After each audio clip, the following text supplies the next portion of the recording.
effet aléatoire. Pourquoi le modèle à effet aléatoire? Comme j'avais dit que il y a pas un modèle qui est supérieur sur un autre modèle. Ça dépend des variables que vous utilisez, ça dépend. Comme nous avons vu, par exemple, le modèle à effet fixe, si vous avez des variables qui ne varient pas dans le temps, donc vous aurez des problèmes à estimer les coefficients associés à ces variables. Donc, vous devez passer par le modèle à effet aléatoire. Donc, pour le modèle à effet aléatoire, il y a une hypothèse qui est très forte, celle de absence de corrélation entre ce qui est dans le terme d'erreur et les régresseurs. Donc, nous avons vu le modèle de Mandelac qui essaie de faire une synthèse entre les deux, ou bien il corrige les insuffisances de l'un et de l'autre pour pouvoir, c'est un modèle à effet aléatoire, en même temps, il donne presque les mêmes résultats du modèle à effet fixe, puisque nous avons vu les résultats. Donc, aujourd'hui, ça portait sur des modèles statiques.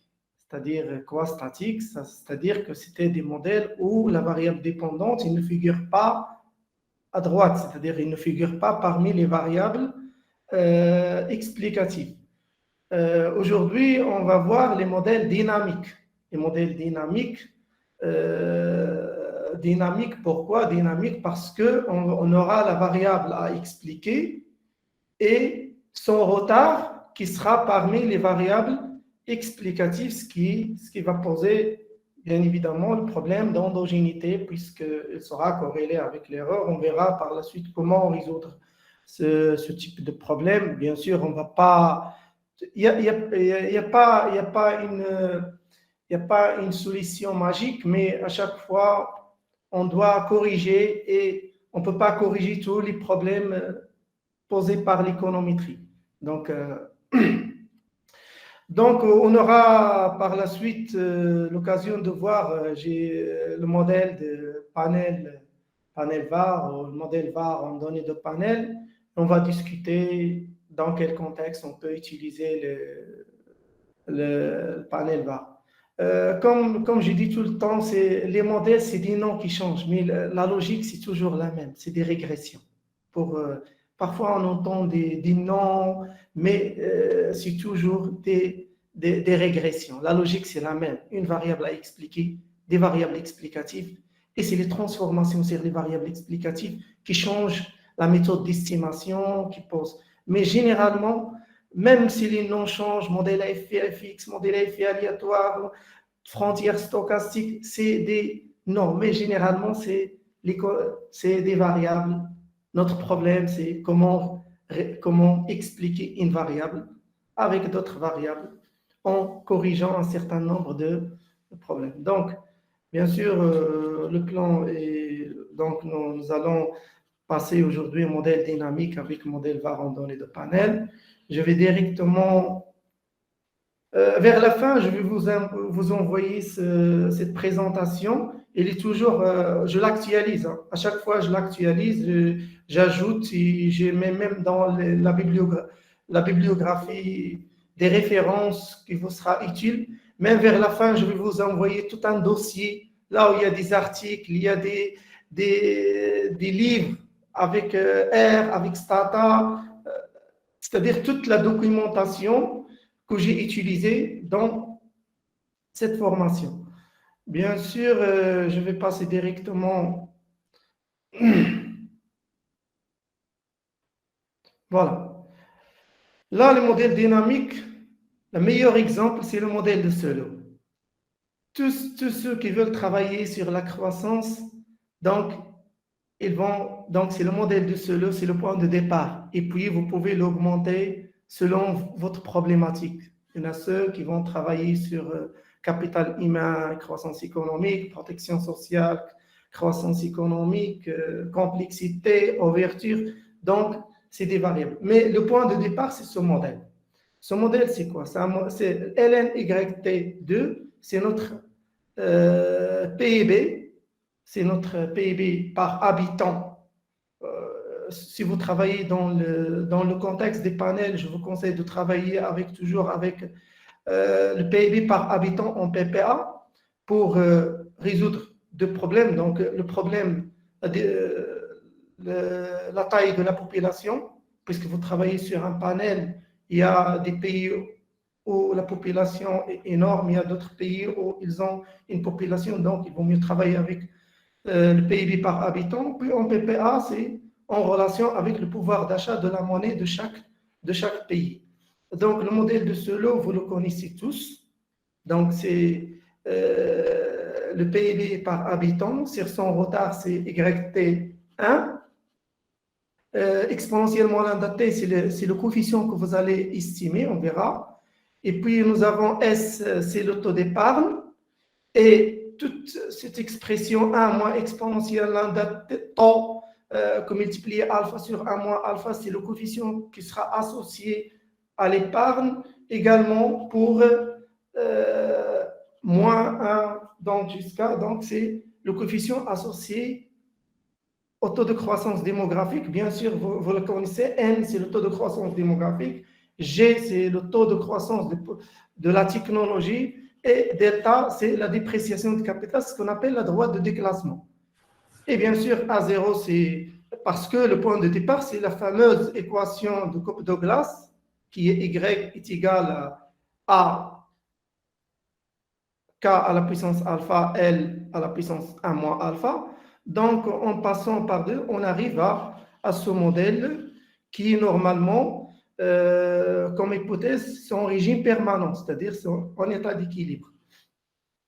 Donc, vous pouvez voir, normalement, le modèle global général, c'est ça, YIT, et ici les individus T. Donc, régresser sur le retard de la variable dépendante, plus un ensemble des variables explicatives, bêta, indice G, X et T, plus oméga T, c'est les spécificités, c'est l'effet fixe temporel, mu I, c'est l'effet fixe individuel, nu IT, c'est l'erreur idiosyncratique. Donc, vous allez manger, mais ici pour expliquer, YIT, c'est ln YT2, YIT-1, c'est donc lambda, c'est exponentiel, gamma, c'est exponentiellement lambda T. J'ai mis ici exprès parce qu'il y a une grande majorité qui interprète le coefficient associé à la variable dépendante comme vitesse de convergence, alors que la vitesse de convergence, il faut la déduire de cette relation, c'est-à-dire en passant par le logarithme littérien, puis on peut déduire la vitesse de convergence. Également pour le paramètre alpha lié la part du capital dans le processus de production. 1 moins alpha, c'est la part du facteur travail dans le processus de production.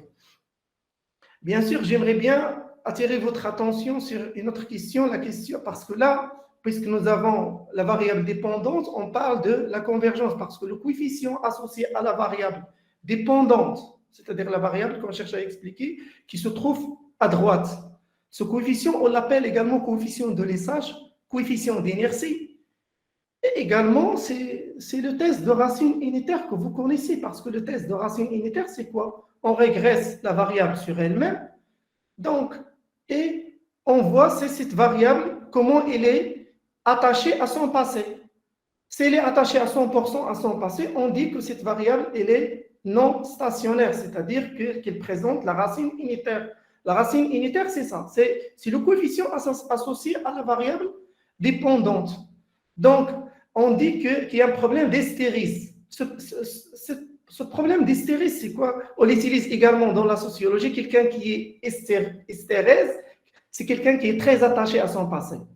Donc, cette notion, elle est même empruntée des sciences physiques. Même le coefficient d'inertie, ça a un sens. Lorsqu'on dit un coefficient d'inertie, c'est-à-dire que cette variable, comment elle est liée à son passé? Si vous venez avec une vitesse qui est très importante, donc la force d'inertie, lorsque vous stoppez, elle va vous pousser avant. Donc, c'est ça l'idée. Ça, toujours, il y a c'est l'intuition derrière ce que je voulais dire. Donc, je pense que l'idée, elle est claire. Je passe directement vers la pratique. Donc, je commence par R, puis je passe vers Stata. Donc, également, il y a une logique, je peux vous dire, je peux vous garantir toujours, comme j'ai dit, que vous pouvez travailler avec R sans sans l'aide de qui que ce soit.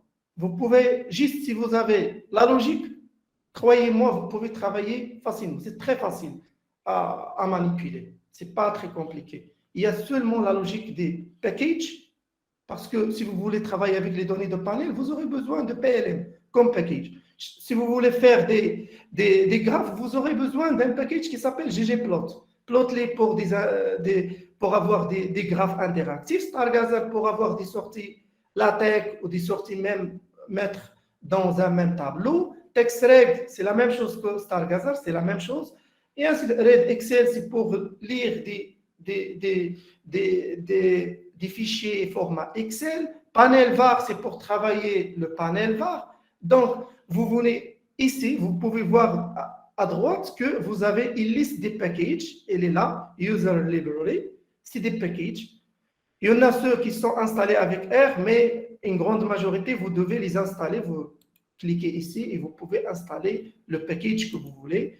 Et vous venez sur le package et vous pouvez exploiter le package. C'est très facile. Tout est dedans. Tout est expliqué avec détail, avec des exemples, avec des data. Il y a les données dans le package que vous pouvez tourner vous-même. Vous n'aurez pas besoin des données. Vous pouvez utiliser les données des packages. Donc, c'est vraiment, il faut juste avoir cette logique et vous allez voir que par la suite, c'est vraiment très facile. Ce n'est pas très compliqué. Même Stata, c'est la même chose. C'est la même logique. C'est un outil. Sauf qu'il est performant et open source. Il est libre. Donc, on va faire appel à ces librairies. C'est très important parce que R, il faut toujours mettre ce que vous voulez faire dans sa mémoire. Comme ça, il aura la mémoire il ne peut pas lui aller directement. Il faut mettre les librairies. Les librairies, c'est juste pour mettre les packages dans la mémoire de R. Donc, on va librairie PLM, librairie, les librairies. Data, vous pouvez utiliser cette commande comme j'ai dit, vous pouvez aller directement ici, comme Stata, comme tous les logiciels, vous pouvez soit aller ici, soit aller vers File et Import Dataset, c'est la même chose, c'est pareil pour tous les logiciels, c'est pareil. Donc, comme vous pouvez voir, dès que j'ai implémenté la commande, nous avons les données, elles sont là, c'est les données, données en panel des pays à revenus intermédiaires, tranche inférieure et tranche supérieure. Vous pouvez voir les données, elles sont là. Il faut déclarer qu'on va travailler avec des données de panel, donc c'est une commande que vous pouvez l'utiliser. Vers la fin, je peux vous envoyer, si vous voulez, ces commandes. Et d'ailleurs, vous n'aurez pas besoin, ils sont dans les packages. Donc, attache, c'est pour attacher, comme j'ai dit, les variables comme ça. R, il va reconnaître juste, vous écrivez par exemple la première lettre, il va connaître. Ça va sortir, tout seul. Donc les graphes, on n'aura pas besoin, mais on va... on est où? Donc, pour créer le logarithme népérien des variables, pdata, c'est des commandes juste pour créer. Et object human capital not found.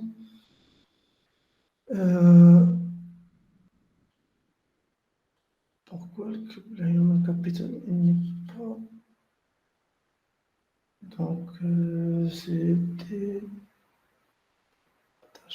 Pdata.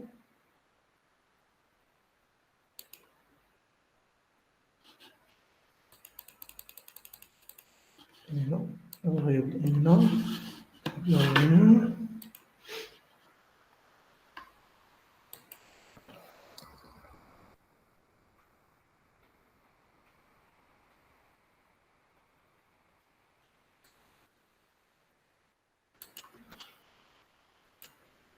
Voilà, on a les...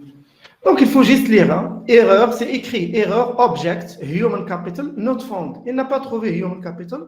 Donc, il faut aller voir pourquoi il n'a pas. Donc maintenant, on va commencer par le modèle que nous avons déjà fait. C'est le modèle statique. Juste pour vous montrer la différence entre modèle dynamique et modèle statique.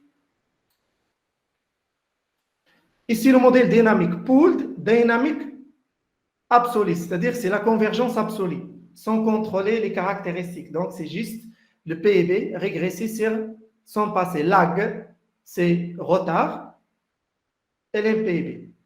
Donc, si je veux prendre, par exemple, 2 ou 3 retards, je peux mettre ici, virgule, je peux mettre, par exemple, 0, jusqu'à, par exemple, 2 retards. Je vais prendre 2 retards. Mais pour moi, je vais prendre qu'un seul retard, donc, modèle dynamique va, donc, il est là. Pour convergence conditionnelle également, donc, nous avons mis les autres variables, le lag, j'y mets ici 0, c'est-à-dire en niveau. Je peux travailler avec 2 lags. Ça dépend de... J'ajoute pooled human, c'est-à-dire j'ajoute human capital comme variable. Et puis, on verra la sortie avec Stargaza. Donc, j'agrandis un petit peu. Vous pouvez voir. Maintenant, c'est le modèle statique. Il n'est pas là. Donc, il y a ici que les 3 modèles. Je n'ai pas mes pools, j'ai mis les 3 modèles.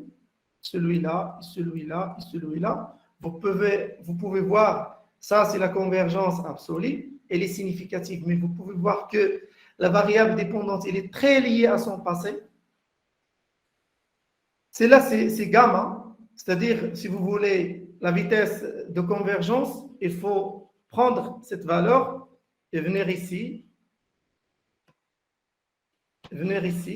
et remplacer cette valeur, c'est-à-dire 0,99 égale à exponentiellement lambda t, introduire le logarithme, itérer la vitesse de convergence. Il y a aussi une discussion qu'on a eue, où M. Tounsi il a été témoin, c'est la question de est-ce que la convergence, est-ce qu'on peut avec le taux de croissance ou bien avec le taux de croissance ou bien avec le PIB en niveau. C'est la même chose. Parce qu'on va mettre ici moins. Lag, cette variable. CTRL-C.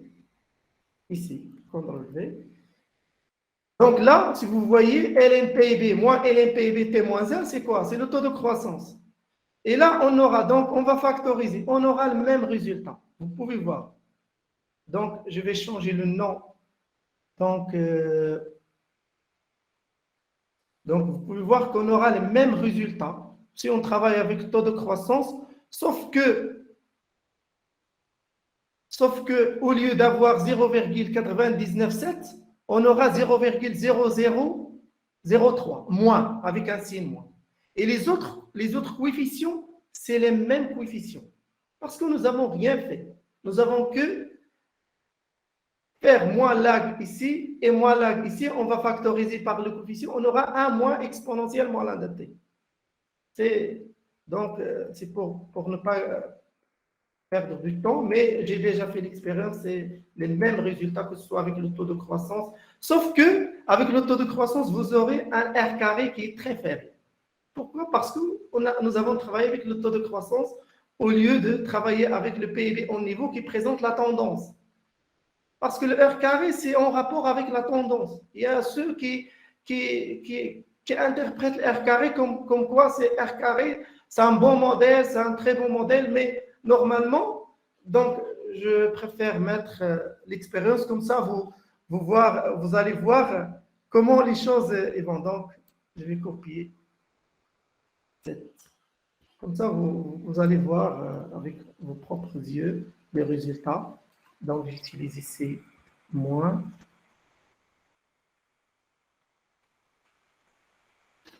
CTRL-C. Je vais le mettre ici. CTRL-V. Donc, il est là. Donc, je vais l'appeler taux. Le conditionnel, je vais l'appeler taux. Avec taux de croissance. Je tourne le modèle.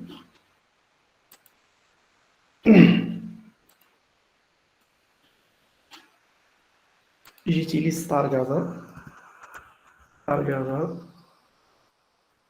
Donc, nous avons pooled. Donc, avec, donc c'est ça, condition, et l'autre, pôle, avec ton. Désolé, parce que j'ai pas mes types. Parce que si je n'ai pas le type texte, il va prendre par défaut, il va avoir une sortie latente. Donc, type, type, texte.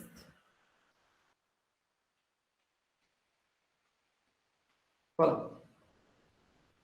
Vous pouvez voir la différence à vos yeux. Là, c'est le taux de croissance. Là, c'est le PIB en niveau. Quelle est la différence entre les deux? 0,20, 0,20. 0,05, 0, très significatif, très significatif. Donc, la différence, c'est en haut. Si vous prenez ça, c'est le complémentaire à ça. Si on prend 0,03 avec 0,997, c'est 1. Donc, R carré. Donc, si je travaille au niveau, le R carré il est à l'ordre de 99. Alors que si je travaille avec le taux de croissance, c'est 0,20. C'est même pas 10%. Donc, vous voyez que même R carré, l'interprétation, et même F de Fischer, il va changer. Pourquoi? Parce que F de Fischer, c'est quoi? C'est R carré sur degré de liberté, sur 1 moins R carré. Donc, même F de Fischer, il va changer. Donc, c'est juste entre parenthèses. Ça, c'est entre parenthèses, juste pour ceux qui travaillent sur la croissance et sur le... C'est pareil, travailler avec. Donc, nous avons travaillé avec un modèle pooled. Pooled, c'est-à-dire nous avons considéré que l'homogénéité, c'est-à-dire que tout le panel, ils ont les mêmes, c'est-à-dire les pays, ils ont les mêmes caractéristiques. C'est juste pour comparer. Hein, pas pooled, ça ne sert pas à grand-chose. Donc, on va passer vers le modèle IFIFIX. Donc, bon. Et puis, on met StarGazer pour voir le modèle IFIFIX. Donc, là, c'est le modèle statique, juste pour vous montrer la différence entre le modèle statique et le modèle dynamique. Il y en a ceux qui vont travailler avec le modèle statique, c'est-à-dire ils ne vont pas prendre la variable dépendante comme parmi les régresseurs.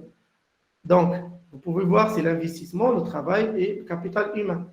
Alors qu'ici, c'est le modèle dynamique. Il y a une différence, bien sûr. Donc, les modèles statiques, c'est vraiment, même, il y a un grand point d'interrogation pour ceux qui travaillent avec un modèle statique. Donc, je reviens vers, oui, ici, j'enlève le statique. Donc, ici, statique, j'enlève.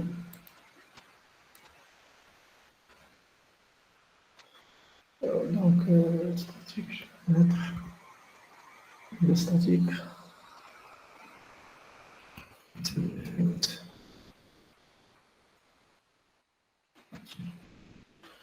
Là.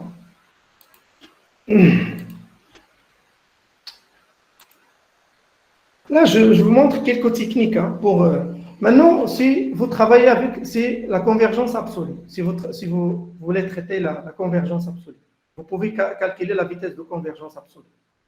Là, c'est une convergence conditionnelle. Nous avons acheté le droit de déclassement, l'investissement avec le travail. Vous allez me dire où est-ce qu'il est G et delta, c'est des constantes. Même dans les données de Pentable, c'est des constantes. Donc, on va considérer que c'est juste le travail qui change. Là, dans la troisième spécification, j'ajoute le capital humain pour voir l'impact du capital humain sur la vitesse de convergence. Et s'il est significatif, bien sûr. C'est ça la stratégie. Par exemple, je travaille avec tout d'abord le modèle 2, et j'ajoute le capital humain pour voir quelles sont les implications du capital humain. Est-ce que ça augmente la vitesse de convergence? Bien sûr, ici, on peut voir que la vitesse de convergence, elle a augmenté. C'est pas le PIB. Le PIB, il a baissé, mais au sens contraire. Il faut lire au sens contraire. Parce que vous allez calculer la vitesse de convergence et vous allez déduire que la vitesse de convergence, elle a augmenté. On peut dire que le capital humain, il a accéléré le processus de convergence. Donc, je passe. Là, c'était un modèle à effet fixe. Donc, le modèle à effet aléatoire, je me rappelle que le capital humain, il m'a donné un coefficient significatif. Je ne sais pas pourquoi, parce que peut-être que je n'ai pas mis des retards. J'ajoute des retards, peut-être. Donc,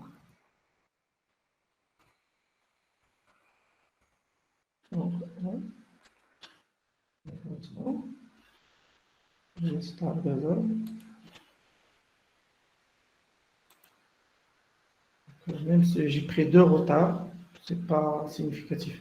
Je rappelle qu'il m'a donné un résultat significatif. Donc, normalement, lorsque vous travaillez il faut faire des tâtonnements. Chaque fois, vous cherchez les pays, parce que là, je travaille avec des pays qui... Donc, normalement, c'est des pays à revenus intermédiaires, tranche supérieure et tranche inférieure. Donc, je passe vers le modèle Random Effects, RI, FI Fixed Effect, RI Random Effect. C'est pour modèle à effet aléatoire. Donc, également, je tourne de la même manière et j'utilise Stargazer également pour voir les sorties. Donc, vous pouvez voir pour le modèle à effet aléatoire, il a donné, donc le capital humain est significatif. Donc, vous pouvez voir la vitesse de convergence absolue, elle est significative, également conditionnelle, et lorsqu'on ajoute le capital humain. Et maintenant, c'est significatif avec un coefficient positif. Donc, c'est après, vous pouvez noter les questions, là, parce qu'on ne peut pas tout faire, hein, parce que j'essaie de faire le maximum. Et c'est en fonction de vos questions, on va essayer de répondre. Donc, bien sûr, le pH test, le test pH, c'est panel Houseman test. pH test, panel Houseman test, pour comparer entre les deux, par exemple, modèle Random Effects, Fixed Effects, avec bien sûr, donc, on aura le résultat. Comme vous voyez, Houseman test, data, c'est notre régression, LMPD régresse sur son lag, c'est retard. Lag investissement, donc c'est 0, c'est-à-dire au niveau, travail au niveau, human capital. Vous pouvez voir que la p-value, c'est quoi? C'est 1,776 10 à la puissance moins 9, c'est-à-dire c'est presque 0, c'est 0,000, c'est presque 0. Donc nous avons une p-value qui est inférieure à 5%, ce qui fait qu'on rejette l'hypothèse nulle et on accepte l'hypothèse alternative. D'ailleurs, c'est écrit alternative hypothesis, one model is inconsistent. Donc, il est clair qu'un modèle n'est pas consistant. Vous allez me dire, et pourquoi c'est le modèle à effet aléatoire et pas le modèle à effet fixe? La réponse, elle est très simple. Pour le modèle à effet aléatoire, il a une hypothèse qui est très forte. C'est l'hypothèse d'absence de corrélation entre le terme d'erreur et les régressions. Si nous avons, au lieu de rejeter l'hypothèse nulle, d'accepter l'hypothèse nulle, dans ce cas, les deux modèles, ils sont bons. Si j'accepte l'hypothèse nulle, les deux modèles, ils sont bons. Mais on va retenir le modèle à effet aléatoire. Pourquoi? Parce que le modèle à effet aléatoire, il va nous permettre de travailler avec des variables, même s'ils ne varient pas dans le temps. Alors que le modèle à effet fixe, c'est la transformation within qui va faire sauter toutes les variables qui ne varient pas dans le temps. Le sexe, par exemple.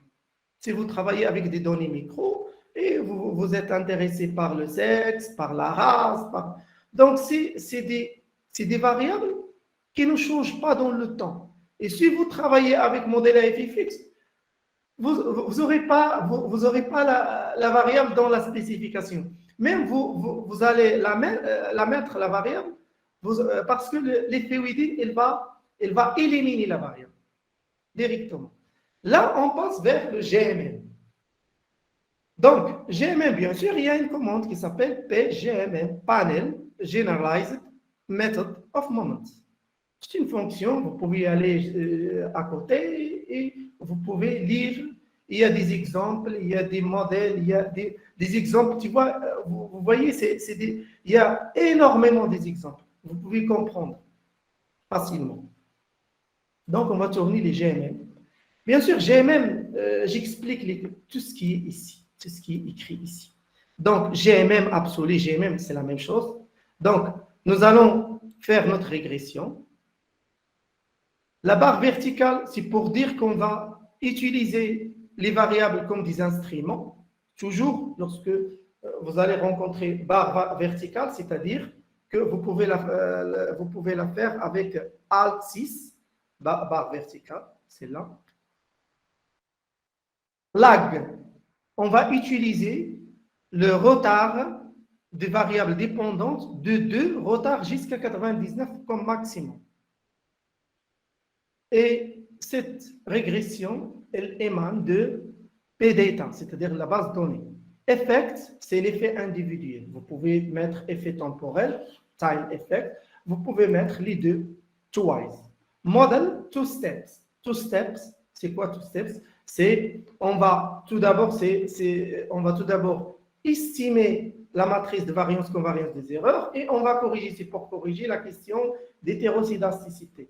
La transformation, nous avons deux choses. Soit LD, c'est Level and Difference. C'est-à-dire, pourquoi il s'appelle GMM en système?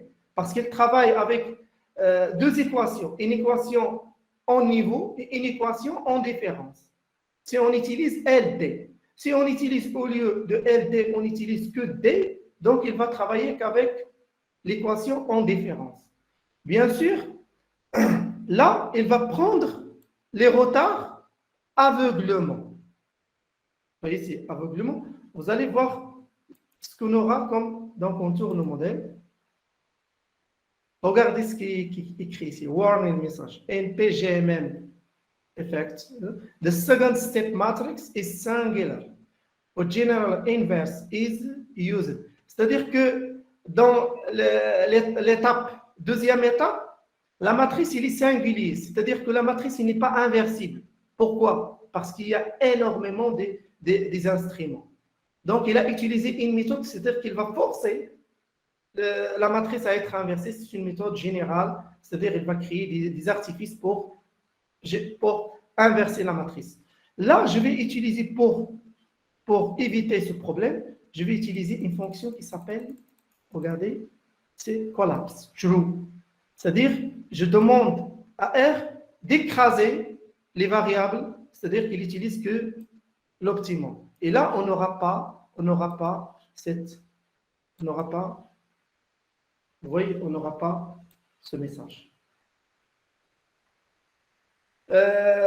L'expérience que j'ai avec les GMM, là, parce que j'ai passé vraiment des nuits pour tourner le modèle GMM, lorsque vous avez une période qui est très longue et la dimension individuelle petite, GMM ne tourne pas. Il ne va même cette commande, vous ne l'aurez pas. C'est-à-dire qu'il ne va jamais tourner. Tout simplement pourquoi? Parce que si vous avez une dimension temporelle qui est très importante, c'est-à-dire qu'il va utiliser des retards. Chaque variable, il sera utilisé comme retard. Si vous avez 5 variables, par exemple, ou 4 variables, et vous avez, par exemple, 20 périodes, vous aurez chaque variable 20 fois. C'est-à-dire vous aurez des coefficients c'est-à-dire vous allez épuiser, vous. C'est pourquoi le modèle GMM, c'est pas très...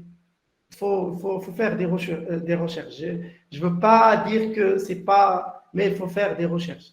C'est pas que... Parce qu'il y en a ceux qui travaillent avec GMM juste en suivant la mode. C'est parce que tout le monde travaille avec GMM. Moi, je vais travailler avec GMM. J'ai 4 payés et j'ai 19 périodes et je veux travailler avec GMM. Ça ne marche pas. Donc, d'ailleurs, GMM, c'est un modèle à effet aléatoire. Donc, on tourne le modèle, donc les 3 modèles, et puis on va utiliser de la même manière Stargazer pour voir les résultats de GMM. Donc, vous pouvez voir GMM. pour convergence absolue. Donc, parce que c'est supérieur à 1, donc absence de convergence absolue. Donc, et vous pouvez voir les résultats, c'est les résultats qui sont bons. Mais souvenez que moi, j'utilise un panel des pays j'utilise la dimension individuelle est très importante dans ce panel. Vers la fin, je vais vous envoyer même cette base de données que j'ai préparée moi-même en utilisant les données de la Banque mondiale et même les données de Pentable. Et vous pouvez l'utiliser par la suite. Vous gardez. Donc, et vérifiez même les articles s'ils sont manipulés ou s'ils ne sont pas manipulés.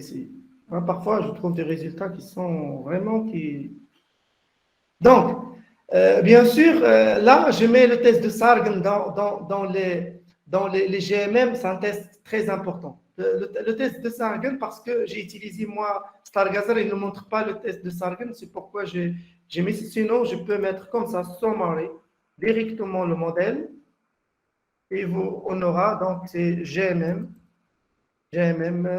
donc Human, celui-là par exemple.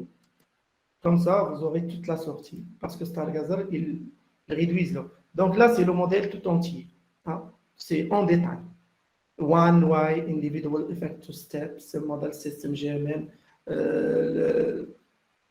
la régression est là, PGMM, formula, c'est LMPIB, donc schema, lag, toute la sortie. Balance de panel, nous avons 63 pays et 20 périodes. Donc, en total, c'est 1260 number of observations used. Donc, c'est 2000. Mais il a gardé que. Donc, ici, nous avons les coefficients estimés, nous avons les standards erreurs avec leurs écarts types, les Z-value, P-value. Donc, vous avez les étoiles. Même les étoiles, il va vous montrer directement. Vous pouvez voir que 0, 3 étoiles, c'est-à-dire que significatif à 0%, 2 étoiles, c'est significatif à 1%, et ainsi de suite. Donc, Sargan test, là, donc P-value, vous voyez, c'est très faible. Normalement, il y a toute une littérature, je vais vous montrer parce que si j'explique le test de Sargan pour est-ce que nous avons une suridentification des instruments. Ça porte sur les instruments. Et même la question d'autocorrélation. Dans les GMM, on accepte l'autocorrélation d'ordre 1. Mais si nous avons une autocorrélation d'ordre 2, il faut revoir le modèle. Même le test de Sargan ici, ce n'est pas bon.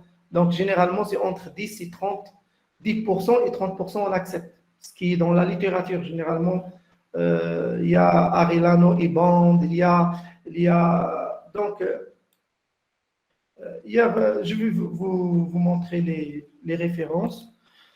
Donc, là, donc ça, c'est pour mettre si vous utilisez Stargazer, vous pouvez utiliser Sargan directement et vous aurez les résultats que nous avons vus. Donc, c'est ça, c'est le test de Stargazer, il est là, de Sargan. Également, le test d'autocorrélation, c'est ça, d'ordre 1, il est là. D'ordre 2, order, to lag, 2L, ça veut dire to lag. Donc pour GMM en système, pour le modèle dynamique, c'est à travers vos questions qu'on peut élargir Maintenant, vous allez voir que je vais utiliser une base de données d'Albert. Pourquoi je n'ai pas utilisé les données que j'ai utilisées, c'est-à-dire les pays? Franchement, panel VAR avec des pays, ça ne sert à rien. Parce que nous avons discuté cette question vers la fin, on va discuter même si aussi là. Donc, il y a quelque chose à dire sur la question.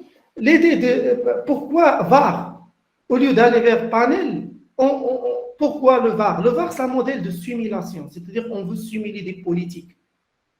Et si on travaille dans le contexte des pays, est-ce qu'on peut avoir une politique appropriée à tous les pays, c'est-à-dire un système, c'est-à-dire une économie? Peut-être si on travaille avec peut-être même une politique monétaire, peut-être dans le cadre de l'OCDE, qui ont une banque centrale qui...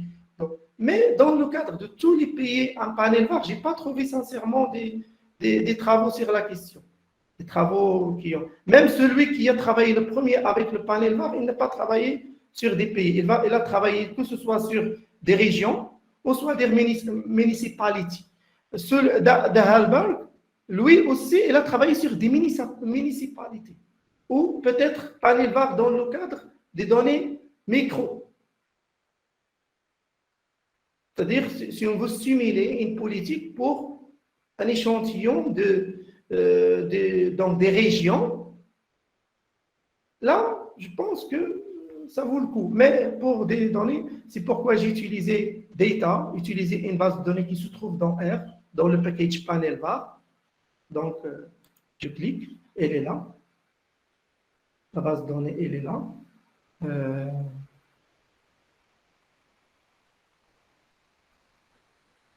Elle est là. Je vois, elle est là. Voilà, c'est la base de données. C'est pour des municipalités dans la suite, dans le pays de suite. C'est des expenditures, c'est des dépenses, revenues, grants, c'est des subventions.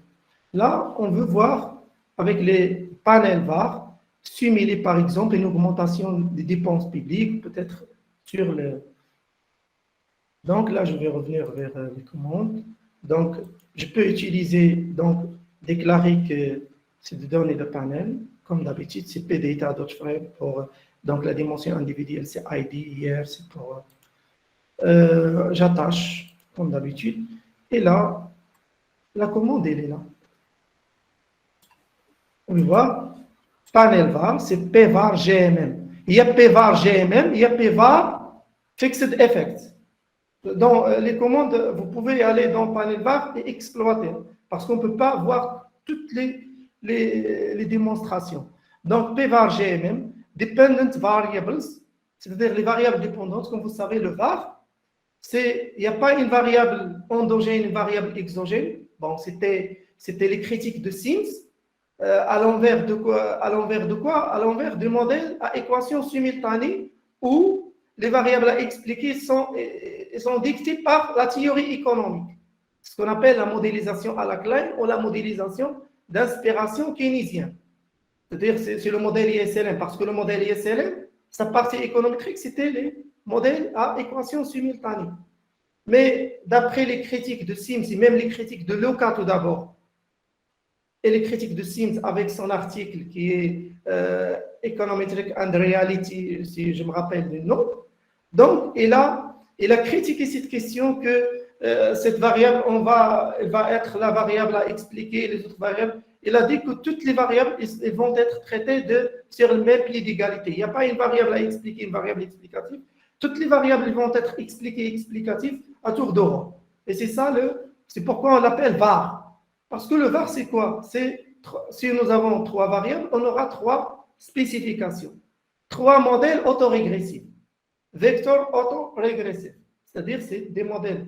Donc, quand on aura les dépenses sur le retard des dépenses, plus le revenu, plus les subventions, revenu sur son retard, plus expense, et ainsi de suite, on aura donc la transformation, c'est Forward Orthogonal Deviation. Donc, cette méthode de transformation, c'est juste pour éliminer les phi fixes. Nous avons 2 types, nous verrons par la suite. Data, c'est notre base de données d'Alberg.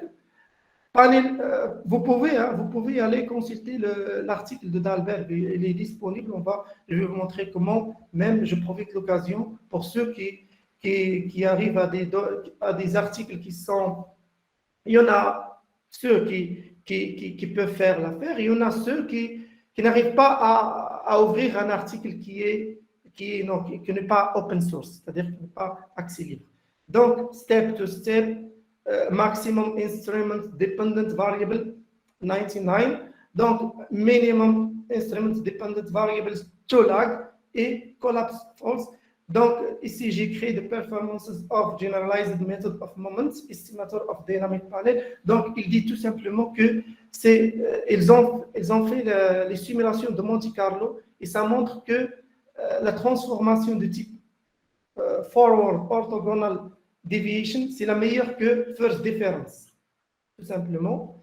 Donc, je tourne le modèle. Donc, c'est tourné. Tant, ça finit. Dès que c'est stop, c'est en rouge, on attend qu'elle fasse ses calculs. Donc, des itérations, on fait des itérations.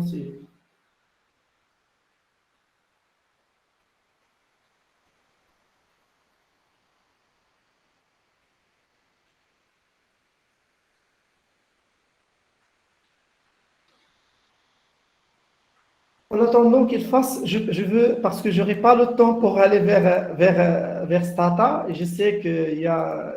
Donc, là, pour Stata, c'est la même chose. C'est la même chose. Donc, c'est la même chose. C'est des commandes de la même manière. Donc, je peux, par exemple, aller vers base de données. Donc, elle est là, par exemple. C'est là. Vous pouvez installer. Nous avons les variables qui sont là. Donc, on va faire presque, parce que je n'aurai pas le temps apparemment, parce qu'il reste 10 minutes. Donc, pour ceux, parce que PEVA, il faut l'installer, parce que j'ai version 17, et même que j'ai apparemment la dernière version, ce n'est pas installé le package PEVA. Il faut l'installer. C'est-à-dire mettre SS. Il y en a des étudiants qui ont passé me demander, je leur montré comment faire pour installer le package PVAR, c'est-à-dire panel VAR, et vous pouvez travailler sur les mêmes procédures, sur les mêmes étapes que ce que vous avez vu dans le VAR. Bien sûr, si vous n'avez pas consulté le VAR, il faut tout d'abord voir le VAR, comment il fonctionne, la logique des VAR, et puis vous pouvez aller vers panel VAR. Je reviens vers R, et puis si j'aurai le temps, donc, summary, donc pour voir c'est le résultat des VAR, expenditure, revenue, donc le lag expenditure, ici il est variable à expliquer, son retard, variable explicative, le retard de revenu. Donc, on peut choisir combien de retard. C'est sur les critères de Kaik, Schwartz, donc revenu également. Donc là, le VAR, il ne s'interprète pas, juste pour vous dire. Parce que le VAR, ce qui est très important pour nous dans le VAR, c'est la simulation du choc. Ce n'est pas l'interprétation du résultat. On n'interprète pas le VAR. Donc, généralement, ce qui est dit dans la littérature. Donc, je fasse ça pour j'aurai l'espace. Donc, je passe vers voir est-ce qu'elle est stable, stabilité. Donc, je mets print. Donc, vous pouvez voir que Eigenvalue Stability Condition, c'est les valeurs propres. Et les valeurs propres, c'est leur module, ceux qui ont fait les nombres complexes, le module. C'est les inférieurs à 1, donc all the eigenvalues lie inside the unit circle. C'est-à-dire, toutes les valeurs propres, ils sont à l'intérieur du cercle, c'est-à-dire que le VAR et les PVAR satisfies stability conditions, c'est-à-dire il satisfait les conditions de stabilité. On peut voir ça, on peut plotter pour voir. Donc, je fais zoom. Vous pouvez voir que c'est à l'intérieur des cercles unitaires, roots, c'est racine of the compound matrix. Donc, je peux mettre la décomposition function, error, variance, decomposition. Donc,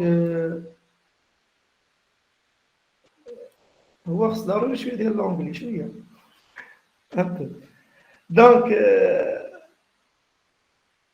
c'est la décomposition. Là, la décomposition de la variance est très importante. Vous pouvez voir comment. Là, la variable expenditure, c'est-à-dire les dépenses.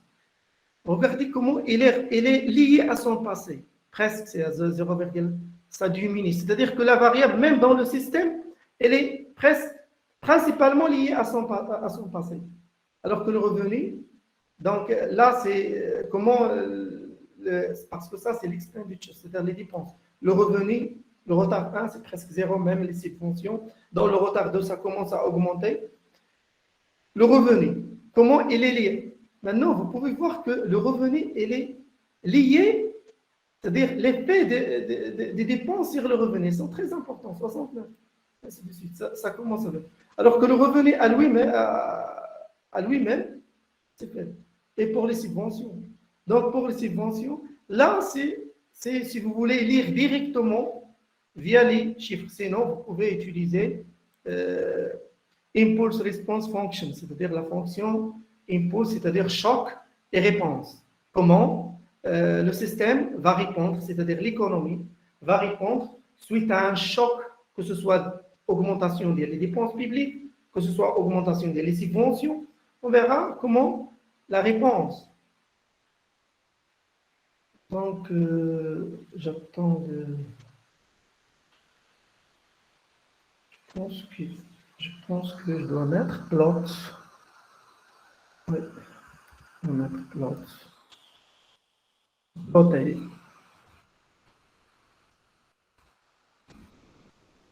Non, donc.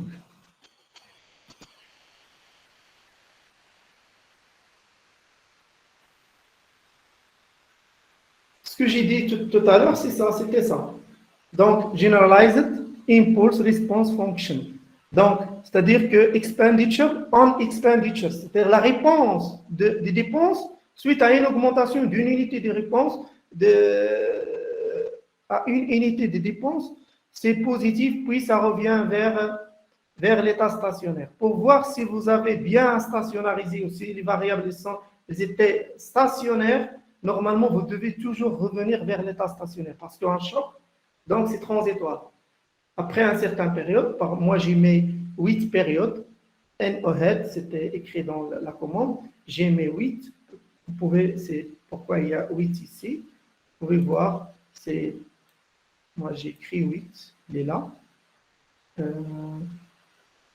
voilà, voilà c'est ça, c'est-à-dire le nombre de retards, on avance, N-head, donc c'est ça, donc j'aimerais bien venir vers panel VAR.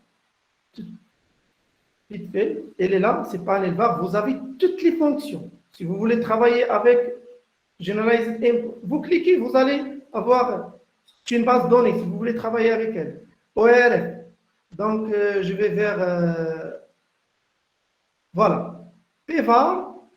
First Effects, OLS, Ordinary Least Square, Fixed Effects Estimator for PVAR. Vous cliquez, vous aurez toute la description, c'est en détail. Puis vous aurez un exemple, elle est là. Vous pouvez utiliser cet exemple et je reviens par exemple vers PVAR GML. Vous aurez toutes, même il y a des détails pour celui qui a travaillé. Holtz-Aiken, c'est le premier qui a travaillé avec panel VAR, toute l'explication. C'est là où je vais vous montrer un astuce. Si vous avez, par exemple, là, c'est des références bibliographiques. Si vous avez un article que vous n'arrivez pas à télécharger, c'est pas open, par exemple, celui-là, vous allez ici, DOI, Digital Object Identifier. C'est l'identification digitale de l'objet. Vous copiez ça. Vous mettez CTRL-C. Et vous allez sur un site qui s'appelle Sci-Hub. Vous mettez CTRL-V, juste le code, et va l'ouvrir. Si vous voulez aller consulter l'article, ce n'est pas open source. Donc, je reviens vers, donc je pense Stata, non? C'est reste le temps. Donc, même avec Stata, c'est facile. Hein? Il faut juste venir ici. Vous avez longitudinal panel data. Vous avez tout ce que vous voulez. Modèle dynamic panel data, Arena bon, toutes les estimations, même ceux qui demandent les tests de racines unitaires, ils sont là. Il y a 2 générations. La dame qui a demandé par rapport aux 2 générations, la différence est toujours la question de l'homogénéité et l'hétérogénéité, c'est-à-dire le coefficient, la racine unitaire Pour la première génération, il considère la racine unitaire comme homogène pour tout le panel.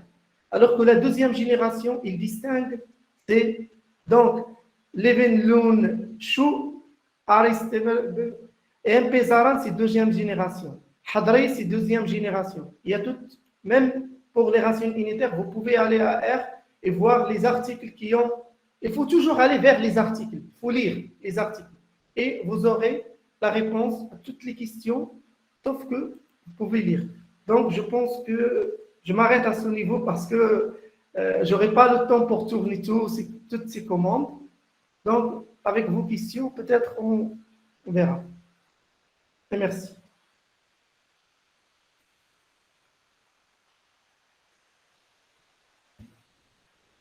Dieu?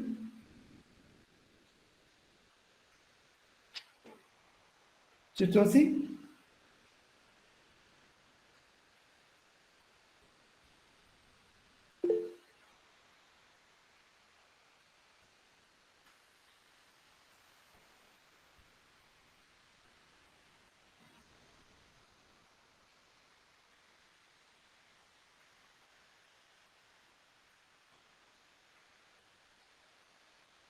Je vous en prie.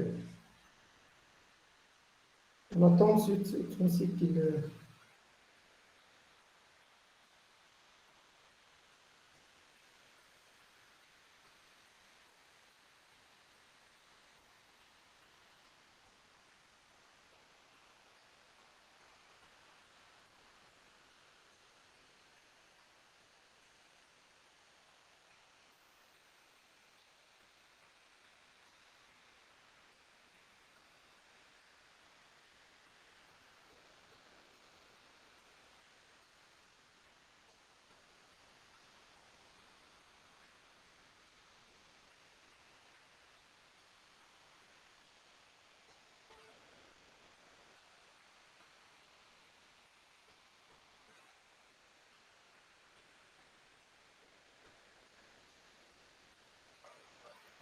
Oui, on vous attend. Ah. Ah, d'accord. Ah, صافي دابا كنتسناو لي كيستيون presque.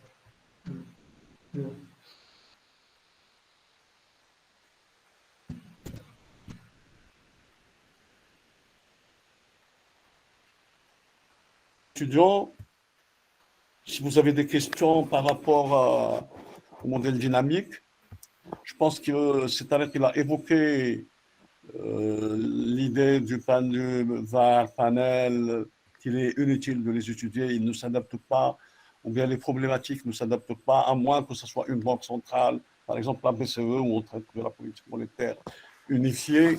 Je pense que c'est une idée qui a été très très bien éclaircie et qu'il est difficile de trouver des problématiques où on peut utiliser le VAR panel, d'autant plus que le VAR panel généralement s'utilise lorsque le VAR, plutôt le VAR, c'est des simulations. Alors comment utiliser des simulations pour un ensemble de pays, c'est là toute la question fondamentale. Je pense que c'est le problème fondamental. Et puis je pense au niveau du panel dynamique, il y a, je pense que c'est-à-dire qu'il a parlé de comment, quels sont les problèmes d'endogénéité, et puis après, comment enlever cette endogénéité. Et la plupart du temps, on va y aller vers d'autres méthodes comme les méthodes GMM, comme les méthodes, je dirais, instrumentales, des variables instrumentales aussi. En tout cas, c'est très utile pour les chercheurs et pour les doctorants. Et donc voilà, on ouvre tout de suite la discussion, s'il y a des questions. Et puis sur le plan pratique, je pense que Cetalex nous a régalé avec ses ouvertures sur Stata et sur R. Alors levez la main s'il vous plaît, ou allez-y directement. Hein. Et après, j'ai envie encore de vous rafraîchir la mémoire par rapport à ce qui nous attend pour la semaine prochaine. Bonjour. Bonjour, allez-y. Je voulais juste savoir si vous m'écoutez. Je tiens à remercier tout d'abord le professeur pour sa générosité. Certainement 1 heure de formation, mais elle est tellement condensée d'informations. On a beaucoup appris. On vous remercie énormément. Ma première Vous remerciez Monsieur Tarek, n'est-ce pas? Monsieur Tarek, oui, Oui. et vous-même, l'organisateur, c'est Merci. grâce à vous. La première question est relative à la vitesse d'ajustement. Je veux juste m'informer si la vitesse d'ajustement fait référence aussi à la vitesse de convergence. Et ma question relative à la vitesse d'ajustement dans un modèle VECM, le départ de la présentation, vous avez dit qu'il faut la calculer. Si vous pouvez revenir à la méthode de calcul de ce coefficient d'ajustement. La deuxième question, si j'ose poser cette question, même si on n'a pas entamé le VECM et l'ARDL, puisque je travaille actuellement sur une problématique qui traite l'ARDL modèle, ma question est relative à la nécessité des retards optimaux. Est-ce qu'il faut opter pour un retard optimal avant de passer au test de co-intégration? Et pour le test de co-intégration, par exemple, si on fait les 3 tests connus, par exemple, 2 tests parmi 3 confirment la co-intégration et le dernier la rejette. Dans ce cas, qu'est-ce qu'il faut faire? Merci énormément. Merci. Tarek, Donc, vous la parole. donc, par rapport à la vitesse de convergence et la vitesse d'ajustement. Bon, l'ajustement, convergence, c'est la question, c'est par rapport à des pays. Il y a une tendance, est-ce qu'ils vont se rattraper? C'est-à-dire, c'est ça, est-ce qu'ils vont aller tous vers un sentier commun? La vitesse d'ajustement, ça peut. Parfois, c'est pas toujours parce que la vitesse d'ajustement, c'est le cycle par rapport à la tendance. Si vous déviez de la tendance, il y a une force qui va vous rattraper vers l'équilibre. Donc, ça dépend du contexte. Si vous travaillez dans les panels, donc c'est pas pareil. Parce que la vitesse de convergence, il y a la convergence, il y a sigma convergence, il y a bêta convergence.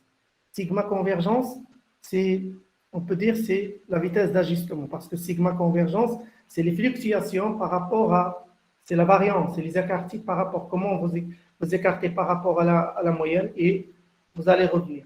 Alors que bêta convergence, c'est la moyenne, c'est-à-dire c'est la tendance. Donc là, c'est pour la question de vitesse de convergence et la force d'ajustement, la force de retrait, ce qu'on appelle également la force de retrait. Pour la formule, elle est là, vous pouvez la noter pour calculer la vitesse de convergence. C'est la vitesse de convergence et convergence. Monsieur, s'il vous plaît, oui. Je parle du coefficient d'ajustement dans le cadre d'un modèle VECM. Oui, je sais. C'est la même chose, la même formule. Bon, la vitesse d'ajustement pour un modèle VECM. Un modèle VECM et un modèle VAR, c'est quoi la différence entre les deux? Un modèle VECM est que vous devez travailler avec des variables qui doivent être intégrées de même ordre. C'est-à-dire qu'elles sont non stationnaires en niveau, elles peuvent être stationnaires en première différence. Donc, généralement, vous travaillez avec des modèles en différence, pas en niveau. Ce n'est pas la même chose. Parce que dans le VECM, on travaille avec les deltas, c'est-à-dire c'est les différences, c'est-à-dire comment on va revenir vers la tendance. Alors que... Oui, monsieur. Oui, allez-y. Oui. C'est aussi. تفضل. Oui. Pour le VAR, pour le modèle VAR, il faut que les variables soient stationnaires. C'est-à-dire que toutes les variables doivent être stationnaires. C'est-à-dire qu'on travaille que dans le cycle. Ça, c'est dans le cadre des VAR. Là, on est dans le cadre des modèles dynamiques, on est dans le cadre des variables en niveau, pas en différence. On ne travaille pas avec des variables en différence, on travaille avec des variables en niveau. Donc, il y a une différence entre lorsque les variables sont en niveau, là, on est dans la tendance, on est dans le long terme. Alors que avec des variables en différence, on est dans le court terme. Donc, ce n'est pas pareil, même que c'est la spécification. Mais la vitesse, vous pouvez vous pouvez la déduire de la même manière. Parce que le coefficient c'est lambda. Et lambda, le coefficient, vous allez remplacer, vous allez introduire le logarithme népérien ici, le logarithme népérien ici. Vous aurez ln gamma égale à moins lambda tau. Et vous pouvez déduire lambda, c'est moins ln gamma sur tau. C'est-à-dire, vous pouvez déduire la vitesse de la même manière. Mais ce n'est pas la même vitesse. Je pense, hein, c'est pas absolu, c'est pas une réalité absolue, mais il faut faire des recherches. Par rapport au panel ARDL, au panel VECM, bon, toujours ARDL, vous pouvez travailler avec des variables qui ne sont pas intégrées de même ordre, et vous avez le court terme et le long terme également, alors que pour le VECM, c'est une exigence que les variables doivent être intégrées de même ordre. Et bien sûr, le test de co-intégration, elle est significative, c'est-à-dire qu'il y a une co-intégration entre les variables, c'est-à-dire que les variables dans le long terme, elles sont co-intégrées. Peut-être dans le court terme, elles ne sont pas co-intégrées, mais dans le long terme, elles sont co-intégrées, c'est-à-dire qu'ils vont se rejoindre dans le long terme. C'est bon? Oui. Alors, il y a Monsieur Mohamed Amin et Monsieur Hakkad Blati, je vois, Monsieur Kadimi, je pense, Kadim. Oui, monsieur. Donc, bonsoir à tout le monde. Bonsoir. Monsieur, je suis en train de détecter une autocorrélation sur une base de données en panel et j'arrive pas jusqu'à présent à effectuer le test de Morin correctement.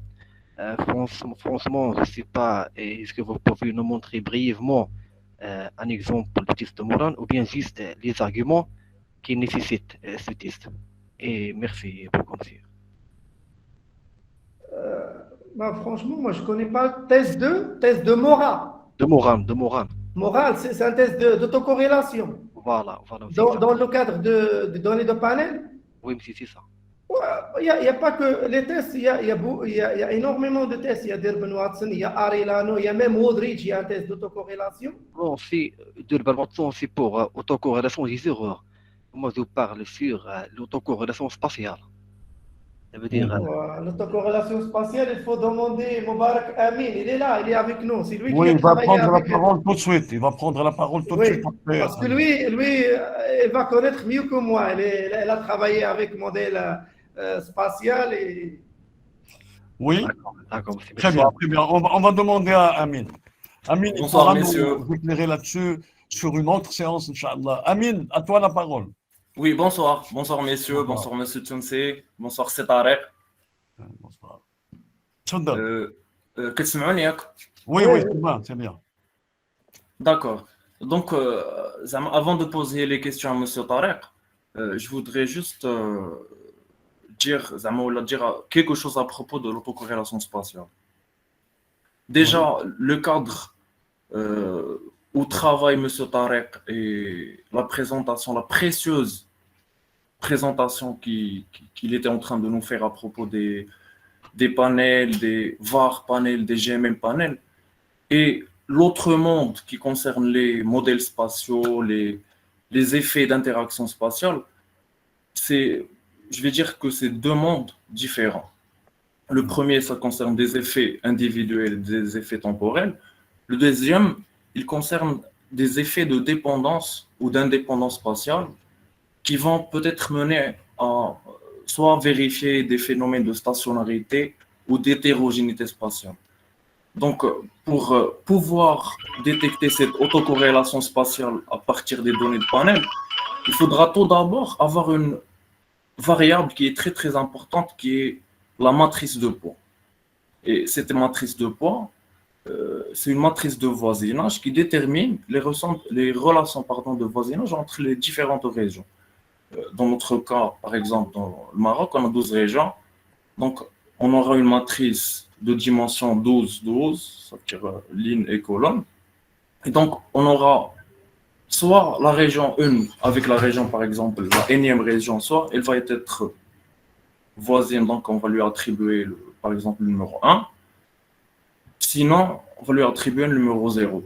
Et donc, on va ajouter dans un modèle une équation linéaire où elle va comporter la variable, par exemple, si on veut étudier le PIB, on aura le PIB comme variable endogène. Il sera retardé, mais avec la variable matrice de voisinage. Donc, quand on va estimer cette relation, si le coefficient associé à cette combinaison de variables spatiales avec la variable PIB, si elle est significative, donc on va confirmer cette relation de dépendance.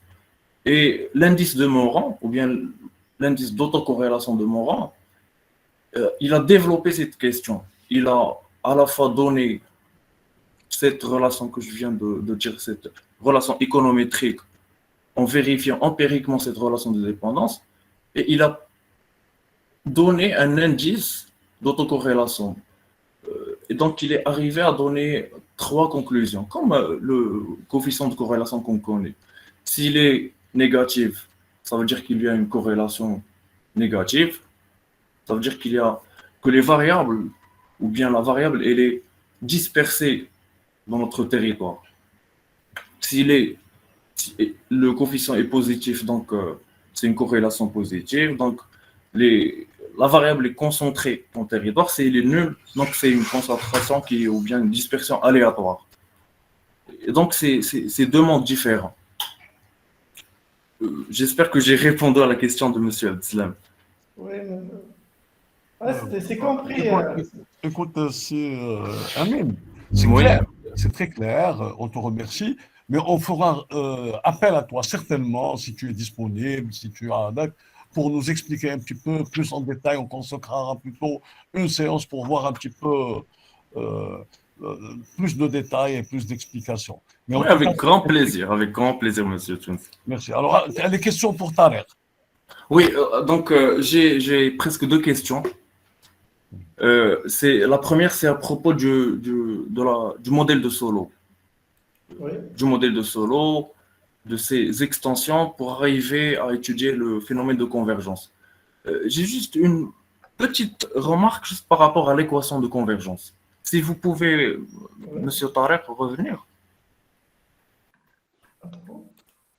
Déjà, oui, exactement. Déjà, l'équation de convergence, théoriquement, elle met en relation 2 choses principales. La première, c'est le PIB par habitant ou bien le PIB per capita et son taux de croissance de long terme. Donc, si la relation elle est significativement négative, donc on peut dire qu'il y a un certain phénomène de rattrapage, donc un certain phénomène de convergence. Et c'est à partir de cette équation qu'on voit ici, et à partir d'un développement de Taylor, on met en relation le PIB et son retard avec toutes les composantes du PIB par unité effective du travail ou bien par unité efficiente du travail à l'état stationnaire. On procède à une transformation par le développement de Taylor et après on a cette relation de convergence qui met en relation le taux de croissance du PIB par unité effective du travail et le taux ou bien le PIB par unité effective du travail initial, plus si on veut ajouter des variables de conditionnement, si on veut étudier cette convergence conditionnelle, on ajoute les variables de conditionnement, comme vous avez cité, le capital humain, l'investissement en capital physique, humain, public, technologique, etc. Et ma deuxième question, elle concerne le choix des échantillons si on veut développer, par exemple, ou bien étudier une relation panel-var. Comme vous avez dit, c'est très difficile pour choisir, par exemple, un échantillon, surtout si ça va comporter des pays, pas des régions. Donc, la première question, à mon avis, c'est d'étudier les zones d'intégration, comme on connaît. Il y a des pays qui sont en zone d'union monétaire, il y a des pays qui sont en libre-échange Et il y a un certain niveau de zone d'intégration où il y a un ensemble de pays, ils peuvent adopter la même politique monétaire. Où, par exemple, il y a l'Union européenne dans un temps. Donc, on peut étudier euh, selon l'intérêt, selon le besoin, cette relation, mais il faut bien prendre en considération ce point. Si jamais je ne me trompe pas, et merci. Donc, je pense que vous avez expliqué. Il n'y a pas une question. Ce que j'ai compris. Mais pour la convergence, Oui, c'est c'est pas. pour la convergence, c'est juste la convergence. Si vous voulez travailler sur la question de convergence, à mon sens, l'article de base, l'article de référence, c'est Islam 1995. Il y a aussi Islam 2003, Nasr al-Islam. Ces deux articles, c'est très suffisant parce qu'il a repris toute la littérature, depuis Robert Solow, Romer McEwill, Barrow, tous les modèles, il a repris tous les modèles, il a expliqué les points forts, les points faibles, tous les différents types de convergence, parce qu'il y a convergence en termes de PIB, il y a convergence en termes de croissance économique. Il y a également convergence avec les séries chronologiques, il y a convergence avec les données transversales, il y a convergence avec les données de panel. Il y a bêta convergence, il y a sigma convergence. Oui, exactement. Mais Dans l'article, vraiment l'article, il est très, c'est incontournable. C'est oui, incontournable. mais si vous le permettez, Monsieur Tarek, par exemple, il y a deux courants. Il y a deux courants qui ont séparé l'étude ou bien l'analyse de la croissance ou bien l'analyse des sources de la croissance. Et on le connaît tous. Il y a les modèles de croissance exogène avec le fameux modèle de Solow. Et il y a les extensions du modèle de Solow qui ont repris, qui se sont intéressés à la productivité marginale du capital comme étant décroissante. Et donc, ils ont essayé de trouver l'ensemble des facteurs qui vont compenser cette décroissance du capital physique qui y est la source de cet état stationnaire. Et donc, Mohamed Amin, oui, vous consultez l'article et vous allez voir, il a discuté de tout ça. Parce que le premier qui a testé l'hypothèse de convergence, le modèle de Solow, c'était la convergence absolue, c'était Baumol en 1985. exactement, oui. Et Oui. Il y a après- Salah et Martin, Après, il y a... la discussion, c'était après. Il y a Romer, Will, ils ont dit, vous avez pris un échantillon qui est très faible, c'est pourquoi vous avez eu une convergence absolue, il faut prendre un échantillon très élargi. Et dans un deuxième temps, il a pris un échantillon très élargi, il a trouvé absence de convergence absolue. Donc, ils ont dit, il faut contrôler les spécificités de chaque pays. Donc, c'est la convergence conditionnelle, ainsi de suite. Donc, c'est très détaillé. Hein. Vous pouvez aller voir. Exactement, oui. Très bien. Oui. Très bien, donc c'est une bonne discussion. Si vous permettez, je donne la parole tout de suite à Weham, si elle est toujours avec nous. Oui, bonsoir monsieur. Bonsoir. Bonsoir. Allez-y. Bonsoir. Merci. Merci d'abord pour toutes ces séances très importantes. J'aimerais savoir comment faire Oui. pour regrouper les données annuelles en période de quinquennale. Par exemple, si on suppose qu'on a 30 ans et on voudrait avoir une période de 5 ans, c'est-à-dire on aura 6 périodes de 5 ans. Comment faire pour faire ça sur le logiciel R? C'est-à-dire, je parle du code. Bon, je ne me rappelle pas des codes, mais il y a un code, je peux vous envoyer le code, mais vous pouvez le faire sur Excel, c'est facile parce que j'ai déjà travaillé, que ce soit des périodes quinquennales, que ce soit des périodes hexanales, des périodes. Donc, c'est juste des moyens de la période, c'est-à-dire vous allez prendre. Parce que sur le between, il peut faire l'affaire.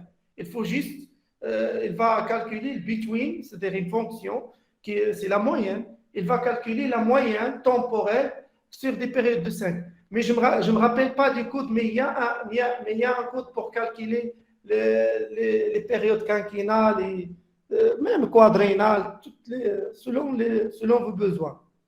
Et comment faire pour, par exemple, pour cette question, je suis bloquée. Comment faire pour exprimer ma question sur le logiciel? Je ne sais pas comment faire. Donc, vous travaillez avec, vous travaillez avec combien de pays, combien de périodes? Plusieurs pays, plusieurs panels. Plusieurs Période de, panels, oui. Et période de 6 périodes de 30 ans. vous avez 30 ans. 30 ans, donc 6 périodes Vous de... voulez mettre quinquennal ou bien ça dépend des données. Donc, sur Excel, vous pouvez faire. Vous savez comment faire sur Excel ou pas? La moyenne de 5. C'est Ouais, ça. ouais, ouais. Je C'est fais la facile à moyenne. faire. Bon.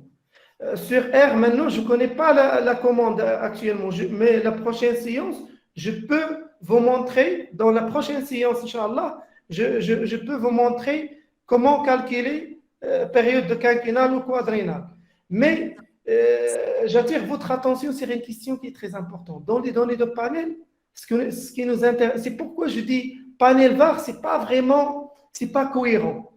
Parce qu'on sait bien que dans les données de panel, la dimension individuelle qui est très importante. Alors que la dimension temporelle, c'est juste pour éliminer les variables non observables. C'est-à-dire qu'on ne s'intéresse pas à la dimension temporelle. Et c'est pourquoi il y a une contradiction entre panel et VAR. Déjà, parce que le VAR, c'est les séries chronologiques. C'est dans le volet temporel. Alors que panel, même dans la littérature, vous allez consulter la littérature, vous allez trouver que les panels, ce qui nous intéresse effectivement, c'est la dimension individuelle. C'est ce benchmarking, c'est cette variabilité entre les pays et pas l'évolution dans le temps. L'évolution dans le temps, pour moi, il me suffit 3 périodes pour éliminer les variables que je ne peux pas contrôler, ce qu'on appelle les variables omises. Normalement, c'est ça la logique. Je sais qu'il y en a qui travaillent Ok, avec. donc on va dire que la dernière séance, c'est-à-dire c'est ça, hein, on aura une Oui, cinquième séance, ce sera la dernière, je pense. oui. Et là, on va répondre à Madame Weham. On va essayer de répondre à la question. OK? S'il vous plaît, vous permettez une dernière question Oui, sur le... allez-y, je te donne. Oui, merci. Est-ce qu'il est possible, par exemple, de travailler 5 périodes de 5 ans, par exemple, et la cinquième période de 4 ans? Est-ce qu'il est possible de faire ça? Bon, pour dire intuitivement, il n'y a pas de souci parce que c'est des moyens finalement. C'est des moyennes. Finalement, toute l'information est dans la moyenne. Ça ne va pas changer grand-chose. Mais il faut tâtonner. Vous voyez quoi? Parce que j'ai la même expérience, il faut tâtonner. Parce que moi, j'ai travaillé avec des périodes triennales, des périodes quadriennales, des périodes... Mais les moyennes, généralement, elles cachent des informations. Hein. Mais pour GMM, il faut travailler avec une période courte. Sinon, vous aurez des problèmes. Si vous travaillez avec GMM, il vaut mieux travailler avec des périodes courtes. C'est des périodes hexagonales, de 6 périodes. Mais travailler avec 4 périodes 5 ans et une période 4 ans, ça ne pose pas de problème. Finalement, c'est des moyens. Oui, parce que Au contraire, parfois vous avez des observations manquantes. Donc, vous travaillez la moyenne, par exemple, on a par exemple l'Angola qui n'a pas des observations, par exemple, entre 1995 et 2000, il y a une observation qui manque en 1996. On peut faire la moyenne et comme ça, on résout le problème. OK. beaucoup d'auteurs de grands auteurs qui publient des articles dans des revues américaines très indexées et ils font ça pour dire qu'ils justifient ça par le fait qu'ils éliminent les effets du cycle. Oui, c'est ça l'intérêt. Oui. Même dans l'islam, elle va dire ça. Il y a vous pouvez consulter Islam. Sincèrement, vous pouvez consulter Islam. Vous le lire. Hein. C'est un article de 36 pages, mais il est très intéressant. Il discute la question pourquoi choisir une période quinquennale. OK. Donc, je pense qu'on est venu à terme. Mais avant de vous quitter, s'il vous plaît, d'abord, je remercie cet alerte. On va le remercier tous pour ses efforts, pour son assiduité et sa générosité. Alors, je voudrais juste rappeler aux doctorants que moi et le chef de département, M. Abbassi, on vous invite à une réunion le lundi, le lundi prochain à 11 heures, pour pouvoir élire des représentants du laboratoire, du doctorant, des doctorants, étant donné que il y a des amis qui sont déjà docteurs maintenant, et maintenant il faudrait renouveler un petit peu ces représentants. Et donc lundi à 11 heures, à la faculté centrale, on aura une réunion avec ces Abbassi, et puis on va essayer d'élire deux doctorants pour nous représenter, pour prendre en charge l'essentiel du site, etc. Et puis, il sera question aussi de vous mettre au courant par rapport à la journée, enfin, à la demi-journée du 9 juin, n'est-ce pas, concernant la visite du Fonds monétaire, et surtout de Jean Valéry, plutôt, Paul Valéry Golishmas, qui va venir, c'est le chef économiste du Fonds monétaire international, qui va nous rendre visite et faire une conférence la dernière semaine de juin.